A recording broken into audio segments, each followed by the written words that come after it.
am 20 years old, I moved out on my 18th birthday and never looked back. I mostly moved out due to how strict my parents were. When I say strict, I don't mean something like home by 10 p.m. I mean, I wasn't allowed to have friends older than me, even by a few months. I wasn't allowed any guy friends.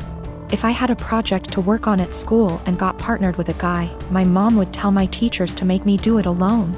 I was only allowed on my phone if someone, mom or dad, was there to monitor what I was doing. Weekdays my bedtime was 9 p.m. and weekends 9:30 p.m. I could only have sleepovers if it was at my house, and all of my friends have to be questioned to make sure they were clean, meaning they didn't have boyfriends, no tattoos, went to church, you get it. So you can imagine, I had literally 1 or 2 friends. By 18, I didn't have any plans, I just packed my stuff and left. My parents weren't happy and tried for months to get me to come home, but I didn't plan on it. Anyways, I landed a damn good job and was able to get my first apartment shortly after. My friend is over at my house almost every day with her boyfriend and we just hang out. I didn't cut out all contact with my parents, but I limit it to only special occasions. My mom wanted to have a Zoom family call, whatever it's called, and asked me to join. I figured what the hell, I'll join and say hi. As I'm talking to my little cousin, in the background you could see my friend's boyfriend come into the living room area. Everyone's face kind of froze and I didn't think much of it. My mom asked who it was and I told her, and she immediately gets annoyed.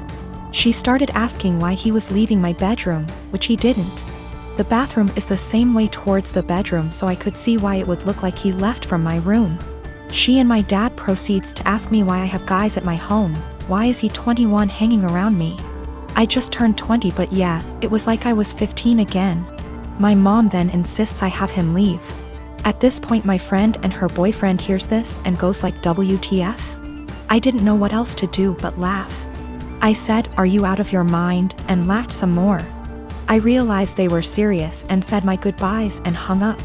Later I started getting messages that my parents are upset I laughed at them, and my family says it's in my best interest to apologize, because I was being an asshole for laughing. I laughed at them then hung up, so I thought it was rudish, especially after being told I was by my aunt as well. I'd feel terrible if I did such a thing, but someone did point out they'll never change their ways, so I think I might have to. You know, I've got no idea how to set boundaries, but I'm sure there's a few articles that can help me with that. I found out from my little cousin that my mom has been asking where I live, so now I'm kind of scared for that. Though not many know my address, if she asked the right people she might find out. I hope not.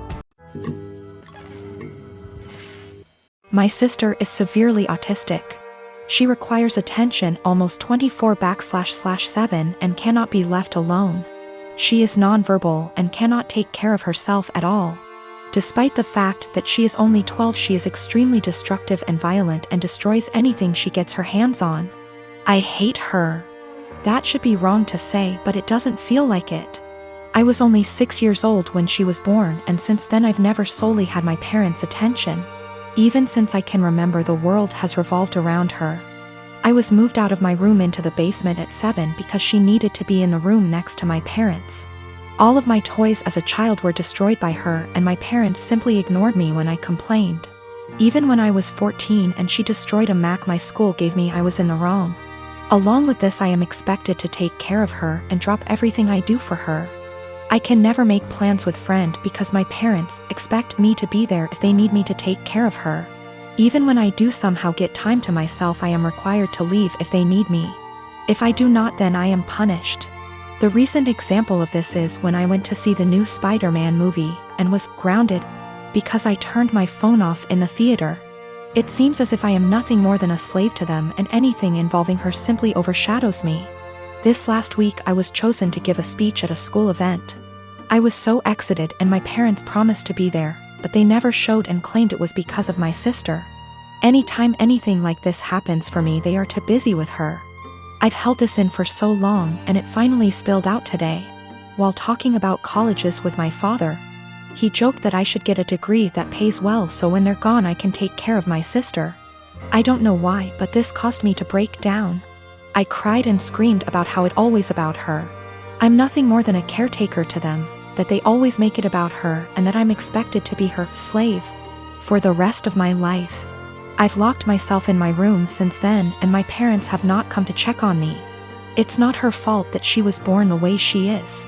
My parents came to talk to me a while after my breakdown, but I was unable to bring myself to talk to them and only cried and asked them to leave. They have made arrangements with my grandfather for me to stay with him for the time being, and am getting ready to go to his house. My parents want to talk to me, but we have decided it's best I leave for now to have some space and time to collect myself. We will be sitting down and talking later this week about this issue. I'm a 30-year-old male and my best friend got married last week. I just bought a house and my wife is expecting our son in November. So I let him know I was limited in what I could contribute financially, but did tell him I would try my best. So, I went to the bachelor party in Maine, I rented the tux, and paid for mine and my wife's dinner at the rehearsal dinner.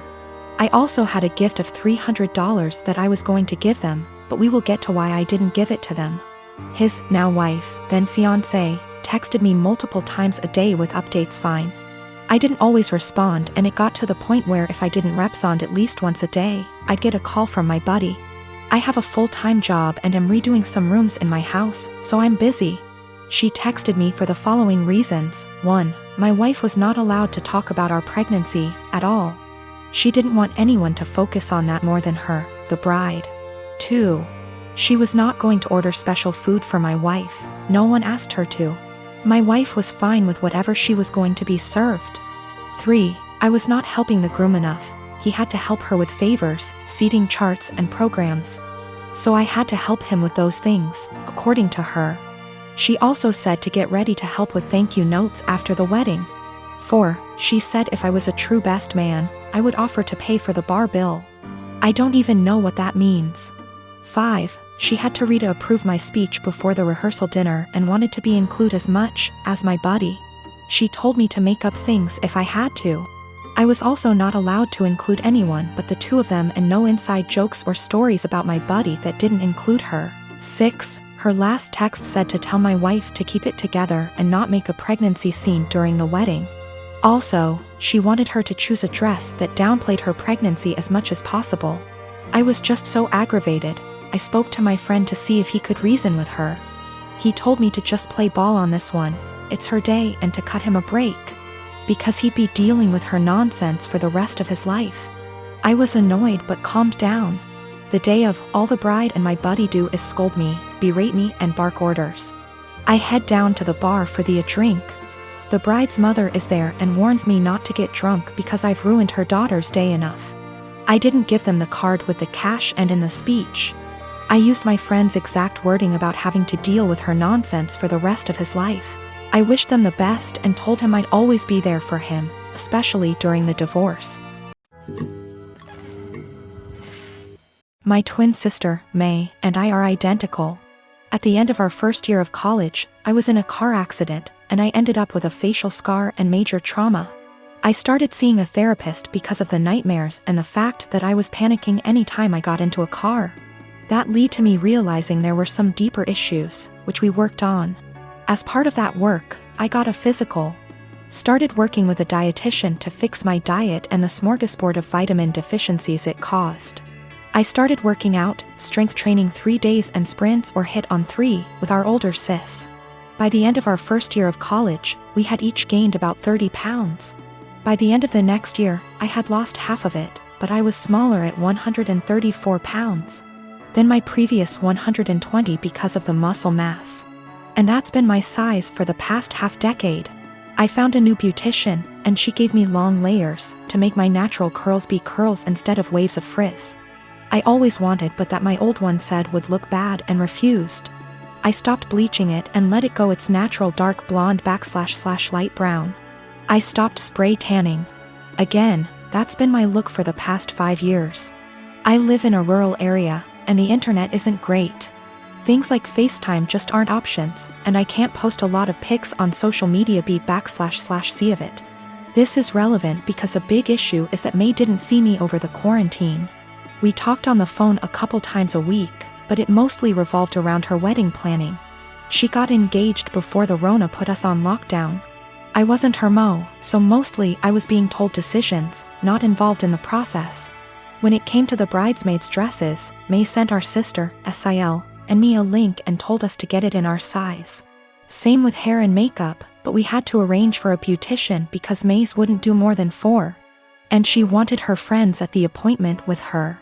Except she didn't do a bachelorette party with us, she did with her friends, or rehearsal dinner. So May didn't see any of us until the start of the wedding. She was livid. Apparently, she thought we would have stopped working out because of the Rona, even though we did it at home. Or that we would have stopped when she announced her engagement, so we didn't upstage her. She was mad because I didn't try to hide my scar and didn't tan, thought it would be implied. She made several snide remarks before throwing a drunk temper tantrum at the reception, basically accusing the 3 of us. But me ESP of trying to upstage her. I don't have that excuse B//C I was a DD so sober, but I, quite famously, have a low tolerance for angry or crying drunks. I told her, if you're so insecure, you should have got off your ass instead of expecting us to lay on ours to make yours look better. It only got worse. Our family is on my side B//C I didn't start it or do anything. But his family and her friends are giving me shit.